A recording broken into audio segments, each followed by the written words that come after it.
மாண்புமிகு பேரவைத் தலைவர் அவர்களே, சட்டம் ஒழுங்கை பற்றி பேச்சு வந்தது.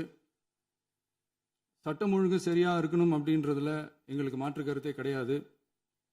கண்டிப்பாக லா அண்ட் ஆர்டர் கரெக்டாக இருக்கணும், கரெக்டாக இருக்கும், இருக்க வைப்போம். அதே மாதிரி பெண்கள் பாதிக்கப்படுறதையும் இங்கே யாராலையும் சகிச்சிக்கவே முடியாது. அதுக்கான கடுமையான நடவடிக்கைகள் நம்ம அரசு எடுத்துக்கிட்டு இருக்கிறோம். இந்த சிங்கப்பெண் சிறப்பு அதிரடிப்படை கூட அதுக்கான ஒரு ஃபர்ஸ்ட் ஸ்டெப் தான். அதே மாதிரி இந்த போதைப் பொருள் நடமாட்டம் அதை கண்ட்ரோல் பண்ணுறதுக்கும் நம்ம அரசு கடுமையான நடவடிக்கைகள் எடுத்துக்கிட்டு இருக்கிறோம். அதையும் கண்டினியூ பண்ணி எடுப்போம். மாண்புமிகு பேரவைத் தலைவர் அவர்களே, இப்போ நான் சொன்ன இந்த பிரச்சனைகள்லாம் 2026 போன மாதம் மே மாதம் 10ஆம் தேதி புதுசாக வந்துடல. இதெல்லாம் பல வருஷமாக இருக்கிற பிரச்சனைகள் தான், பல வருஷமாக கண்டுக்காமல் விட்ட பிரச்சனைகள் தான். இன்னைக்கு எதிர்கட்சிக்காரங்க அதை பற்றி கேட்கும் போது எனக்கு அது அக்கறையாக தெரியல, அவதூறு அரசியலாக தான் தெரியுது, பழி போடுற அரசியலாக தான் தெரியுது. இப்படி அவதூறு பழி போடுறவங்கள பார்த்து ஒன்றே ஒன்று தான் கேட்கணும்னு தோணுது. கடந்த 9-10 மாசமா நம்ம ஸ்டேட்டில் சட்டம் ஒழுங்கு டிஜிபியே இல்லை. சட்டம் ஒழுங்கு டிஜிபியை போடுங்கன்னு சொல்லி எல்லாம் ஓஞ்சி போயிட்டோம். போன ஆட்சியில் நடந்ததுக்கெல்லாம் இப்போதான் விடையே கண்டுபிடிக்கிறோம் நம்ம ஆட்சியில்.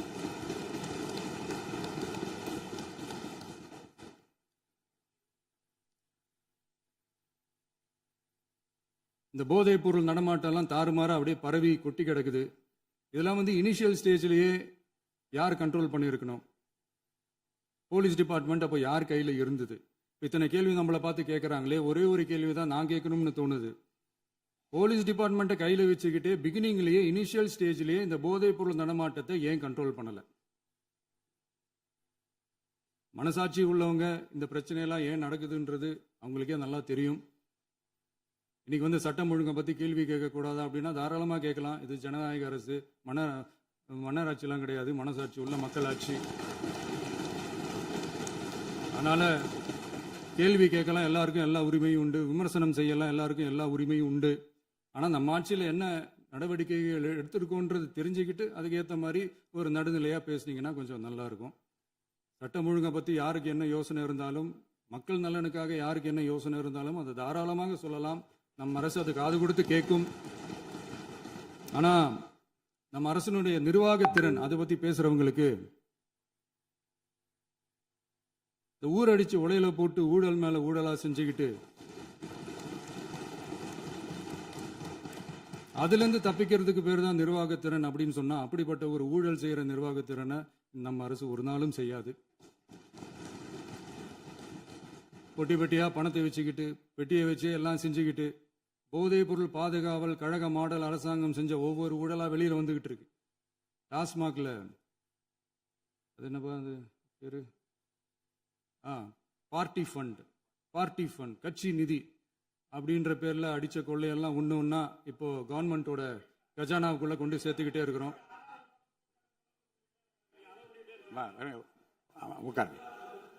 மாண்புமிகு முதல்வர்கள் பதில் உரைக்கு பிறகு நேரம் தரேன். அப்போ பேசட்டும், அவங்க பேசட்டும், அவங்கள பேச அனுமதி. உட்காருங்க.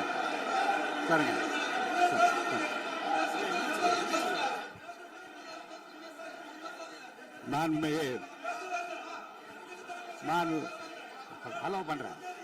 உட்காருங்க. மாண்பு உறுப்பினர்கள், நீங்க இங்க உட்காருங்க, அமைதியா உட்காரு. நீங்க எல்லாம் உட்காருங்க.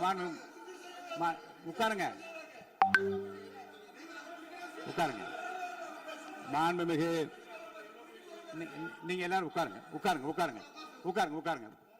அமைதியா உட்காருங்க. இருங்க, உட்காருங்க. அப்புறம் நீங்க என்ன உட்காருங்க. நான் கொடுப்பேன், உட்காருங்க. நான் பாயிண்ட் ஆஃப் வார கொடுங்க, நான் கொடுக்குறேன். உட்காருங்க.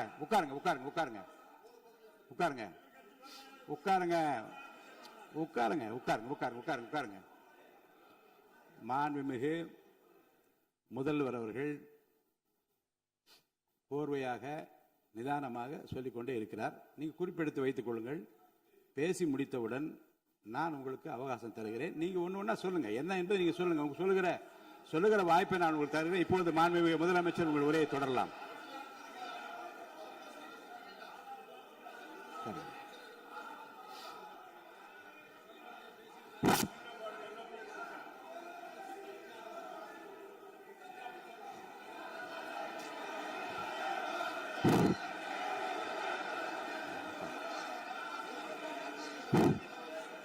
உட்காருங்க. நான் எழுந்த பிறகு உட்கார்றதுதான் முறை. உட்காருங்க, எல்லாரும் உட்காருங்க. தேசிய உட்கார். நான் அலோவ் பண்றேன். உட்காருங்க, அமைதியா உட்காருங்க. நான் அலோவ் பண்றேன். அமைதியா உட்காருங்க. அங்க இருந்து குரல் கொடுக்காதீங்க. உட்காருங்க.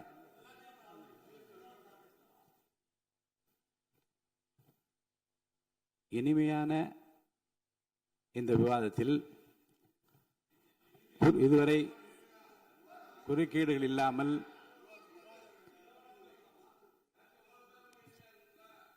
கொஞ்சம் அமைதியா இருங்க. மாண்புமிகு முதல்வர் அவர்கள் பேசி முடித்தவுடன் பாயிண்ட் ஆஃப் ஆர்டர் கேட்டிருக்கேன். நான் அனுமதிக்கிறேன்.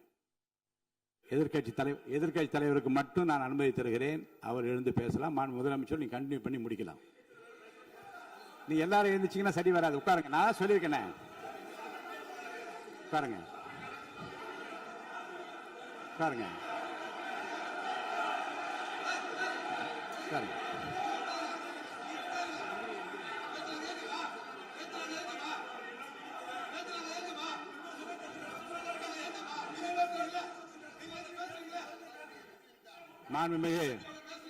மாண்பு உறுப்பினர் அமைதி காக்க வேண்டும். நேற்று எதிர்க்கட்சி தலைவர் பேசுகிற போதும் அவர் பேசுகிற எல்லாவற்றுக்கும் நான் அனுமதி அளித்தேன். அதுல பாயிண்ட் ஆஃப் கேளுங்க. அந்த விவாதத்தில் கேளுங்க. இப்போதும் மாண்புமிகு முதலமைச்சர் அவர்கள் பேசி முடித்த பிறகு நான் உங்களுக்கு அதுக்குரிய அவகாசம் தருகிறேன். நீங்க கேள்வி கேளுங்க. கேட்கிற உரிமையும் விளக்கத்தை பெற்றுக்கொள்ள உரிமை உங்களுக்கு இருக்கிறது. அதற்கு அவகாசம் நான் தருகிறேன்.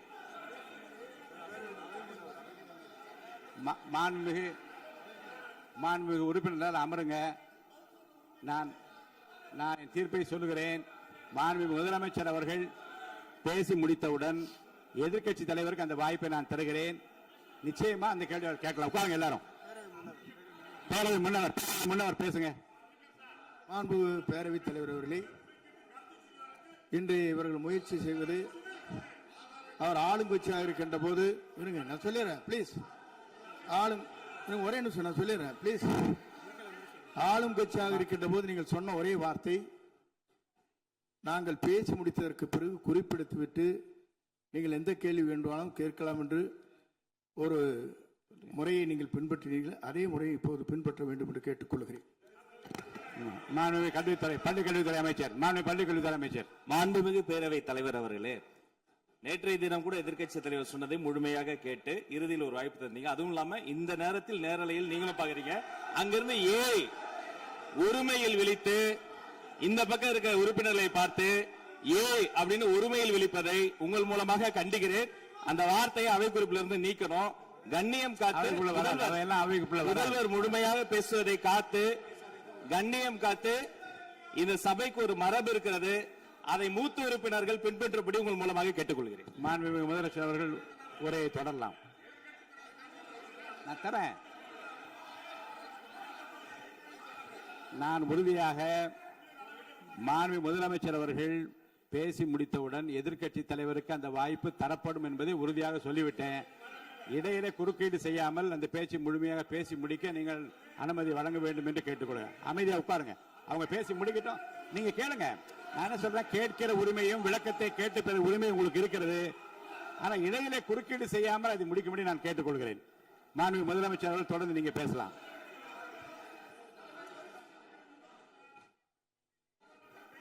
எதிர்க்கட்சி தலைவர் அவர்கள் உங்கள் கட்சியினுடைய உறுப்பினரை அமைதிப்படுத்த வேண்டும் என்று நான் கேட்டுக்கொள்கிறேன். உங்களுக்கு வாய்ப்பு தரவில்லை என்றால் அவர் எழுந்து நிற்பதில் நியாயம் இருக்கிறது. வாய்ப்பு தரப்போகிறேன். மாண்பு முதலமைச்சர் அவர்கள் பேசி முடித்தவுடன் உங்களுக்கு வாய்ப்பு தரப்படும்.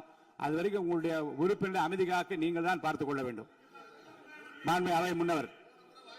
மாண்பு பேரவைத் தலைவர் அவர்களே, அவர் அப்போது சொன்னது வேறு, இப்போது நடந்து கொள்கிற முறைகள் வேறாக இருக்கிறது. அன்றைக்கு அவர் சொல்லுகிற போது அமைச்சர் அத்தனை பேரும் பேசி முடித்ததற்கு பிறகு உங்களுடைய கருத்துக்கள் ஏதாவது தெரிவிக்கலாம். இப்போது பின்பற்றினால் நன்றாக இருக்கும். நீங்கள் அதற்காகத்தான் சொன்னீர்கள். முதலமைச்சர் பேசியதற்கு பிறகு எதிர்க்கட்சி தலைவர் அவர்கள் பேசுவதற்கு வாய்ப்பளிக்கிறோம் என்று சொல்லியிருக்கிறார்கள். ஆகவேதான் அந்த வாய்ப்பை நீங்கள் ஆகவே இல்ல அது பதில் சொல்லணும்னு கேட்டிருக்காங்க, பதில் சொல்லணும்னு சொல்லியிருக்காங்க, பதில் சொல்லினா தாங்க பிரச்சனை. இல்ல அப்படி இல்ல. ஆகவே இல்ல நேற்றைய தினம் நீங்கள் அப்படி பேசிக்கொண்டது ஆறாவது இல்ல நேற்றைய தினம் நீங்கள் பேசுகிற போது ஆறாவது குறுக்கிட்டார்களா? நீங்கள் பேசுகிற போது யாருமே குறுக்கிடவில்லை. நீங்க எவ்வளவு பேசினீர்கள், எவ்வளவு வார்த்தைகள் பேசினீர்கள் என்பதெல்லாம் எங்களுக்கு தெரியும். யாருமே அதில் குறுக்கிடவில்லை. இது முதலமைச்சர், எங்கள் முதலமைச்சர் எதிர்க்கட்சி தலைவர் பேசுகிற போது யாரும் குறுக்கிட வேண்டாம் என்று சொன்னார்கள். அதை நாங்கள் பின்பற்றினோம். ஆனால் இன்றைக்கு நீங்கள் பின்பற்றவில்லை என்பதால் வேதனையாக இருக்கிறார். முன்னவர் நேற்று எதிர்க்கட்சி தலைவர்கள் பேசுகிற போது அடுக்கடுக்காக குற்றச்சாட்டுல வைத்தார். இப்போ அதற்குரிய மாண்புமிகு பொதுப்பணித்துறை அமைச்சர் கூட காலையில் அலுவலகத்தை சந்தித்து அவர்கள் சாட்டிய குற்றச்சாட்டுகளுக்கெல்லாம் ஆதாரங்களை எல்லாம் நான் கொண்டு வந்திருக்கிறேன் என்று சொன்னேன். நான் நேற்று அந்த விஷயம் நேற்றோடு முடிந்து விட்டது. ஆதாரங்களை கொடுங்கள், தக்க நேரத்தில் இதை பற்றி சொல்ல வேண்டிய நேர்ந்தால் நான் இதெல்லாம் ஆய்வு செய்து உரிய நேரத்தில் அவை குறிப்பிட்டு ஏற்றுவதற்கு முன்பாக அவரிடம் காட்டி அதற்கு பிறகு அதை பற்றி முடிவெடுக்கும் என்று நான் சொன்னேன். இப்போதும் சொல்லுகிறேன், முதலமைச்சர் அவர்கள் பேசிக் கொண்டிருக்கிறார், பேசி முடிக்கட்டும். எதிர்க்கட்சி தலைவருக்கு உறுதியாக நான் வாய்ப்பு தருவேன். அவர் கேள்விகளை முன்வைக்கலாம், விளக்கங்களை பெறலாம். இப்போதைக்கு பேரவைத் தலைவர் என்ற முறையில் என்னுடைய முடிவு இதுதான். அவையில் இருக்கக்கூடிய உறுப்பினர்கள் அமரும்படி நான் கேட்டுக்கொள்கிறேன். முதலமைச்சர் அவர்கள் பேச வேண்டிய போ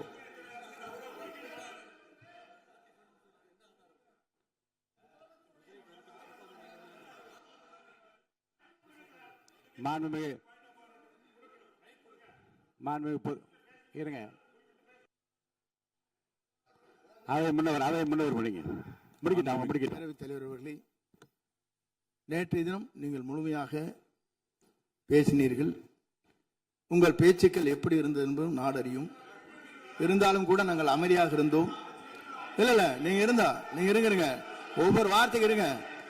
நீங்க மின்வெட்டையில நீங்க சொன்னீங்க, உங்களுடைய முன்னாள் அமைச்சர் ஆற்காடு வீராசாமி இருக்கிற போது மின்வெட்டால் தான் நாங்கள் ஆட்சியே மாறியது என்றெல்லாம் சொன்ன கதையெல்லாம் இருக்கு. அதெல்லாம் சொன்னோம்னாங்க,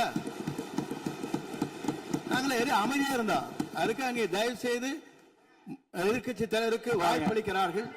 அந்த வாய்ப்பை நீங்கள் அவர் முதலமைச்சர் பேசுவதற்கு பிறகு பேசினால் அழகாக இருக்கும். அவை முன்னர் பள்ளி கல்வித்துறை அமைச்சர்